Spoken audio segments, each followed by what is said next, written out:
ಎಲ್ಲರಿಗೂ ನಮಸ್ಕಾರ. ನಾನು ಫಾತಿಮಾ ಶೇಖ್, KKRD ಪ್ರೆಸಿಡೆಂಟ್. ನನ್ನ ಸಂಗತಿಯವರು KKRD ಮೆಂಬರ್ ಜೊತೆ ಇವತ್ತು ನಾನು ಗುಲ್ಬರ್ಗ ಜಿಲ್ಲೆಯಲ್ಲಿ ಜಿಮ್ಸ್ ಹಾಸ್ಪಿಟಲ್, ಗೌರ್ಮೆಂಟ್ ಜಿಮ್ಸ್ ಹಾಸ್ಪಿಟಲ್ನಲ್ಲಿ ಬಂದಿದ್ದೇವೆ. ಇಲ್ಲೆಲ್ಲರೂ ನಾವು ಸೇರಿದಂಥ ಉದ್ದೇಶ ಏನಂತಂದರೆ, ಇವತ್ತು ನಮ್ಮ AICC ಅಧ್ಯಕ್ಷರಾದ ಶ್ರೀಮಾನ್ಯ ಮಲ್ಲಿಕಾರ್ಜುನ್ ಖರ್ಗೆ ಸಾಬ್ ಅವರ ಜನ್ಮದಿನ ಇದೆ. ಇವತ್ತು ಅವರು 85ನೇ ವರ್ಷವನ್ನು ಹುಟ್ಟುಹಬ್ಬ ಆಚರಣೆ ಮಾಡ್ತಾ ಇದ್ದೇವೆ. ಎಲ್ಲ ಕಡೆ ಬೇರೆ ಬೇರೆ ಥರ ಆಗಿ ಹಬ್ಬನ ಆಚರಣೆ ಮಾಡ್ತಾ ಇದ್ದಾರೆ. ಆದರೆ ನಾವು ಇಲ್ಲಿ ನಮ್ಮ ಗೌರ್ಮೆಂಟ್ ಆಸ್ಪತ್ರೆಯಲ್ಲಿ ನಾವು ವ್ಯವಸ್ಥೆನೂ ಊಟದ ವ್ಯವಸ್ಥೆಯನ್ನು ಮಾಡಿ ಕೊಟ್ಟಿದ್ದೇವೆ. ಎಲ್ಲರಿಗೆ ನೀರಿನ ಬಾಟಲು ಮತ್ತು ಊಟವನ್ನು ಹಂಚಲಾಯಿತು.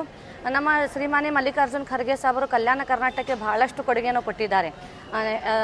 ಉದಾಹರಣೆವಾಗಿ ಏರ್ಪೋರ್ಟ್ ಮತ್ತು AIS ಹಾಸ್ಪಿಟಲು ಮತ್ತು ಬಹಳಷ್ಟು ನಮ್ಮದು ಕಲ್ಯಾಣ ಕರ್ನಾಟಕ ಗುಲ್ಬರ್ಗದಲ್ಲಿ ನಮ್ಮ ಬಹಳಷ್ಟು ಬೆಳವಣಿಗೆ ಮಾಡಿದ್ದಾರೆ. ಮತ್ತು ಇಲ್ಲಿವರೆಗೆ ಅವರು ಈ ಹುದ್ದೆಯಲ್ಲಿ AIC ಅಧ್ಯಕ್ಷ ಆಗಿ ಬೆಳೆಯೋದು ಕಾರಣ ಅಂದರೆ ಅವರು ಎಲ್ಲರಿಗೆ ಸರಿಸಮಾನವಾಗಿ ತೆಗೆದುಕೊಂಡು ಹೋಗುವಂಥ ವಿಚಾರ ಮತ್ತು ಎಲ್ಲರಿಗೆ ಬಡವರಿಗೆ, ಕಡು ಬಡವರಿಗೆ ಎಲ್ಲರಿಗೆ ಸಹಾಯ ಮಾಡೋಂಥ ಅವರಲ್ಲಿ ಇದ್ದಂಥ ಒಂದು ಭಾವನೆಯನ್ನು ಇಲ್ಲಿವರೆಗೆ ಅವರಿಗೆ ಆ ಸ್ಥಾನಕ್ಕೆ ತೆಗೆದುಕೊಂಡು ಹೋಗಿದ್ದಾರೆ. ಅದೇ ರೀತಿಯಾಗಿ ತನ್ನ ಒಂದು ವಂಶದ ತನ್ನ ಮಗ ಆದ ನಮ್ಮ ಶ್ರೀಮಾನ್ಯ ಪ್ರಿಯಾಂಕ್ ಖರ್ಗೆ ಸಾಬ್ ಅವರು ತನ್ನ ಮಗರವರಿಗೆ ಭೀ ನಮ್ಮ ಒಂದು ಕಾಂಗ್ರೆಸ್ ಪಕ್ಷಕ್ಕೆ ಮತ್ತು ನಮ್ಮೆಲ್ಲ ಬಡ ಜನರಿಗೆ ಸಹಾಯ ಮಾಡಲು ಕೂಡ ಅವರು ತನ್ನ ವಂಶಲಿಂದ ಅವರು ಬೆಳೆಸ್ಕೊಂತ ಬಂದಿದ್ದಾರೆ. ಅದೇ ಗುಣವು ನಮ್ಮ ಪ್ರಿಯಾಂಕ್ ಖರ್ಗೆ ಸಾಬ್ ಅವರ ಬಲ್ಲಿನೂ ಅದೇ ಮಲ್ಲಿಕಾರ್ಜುನ್ ಖರ್ಗೆ ಸಾಬ್ ಅವ್ರ ಗುಣನೂ ಹೊಂದಿಕೊಂಡು ಬಂದಿದ್ದಾರೆ.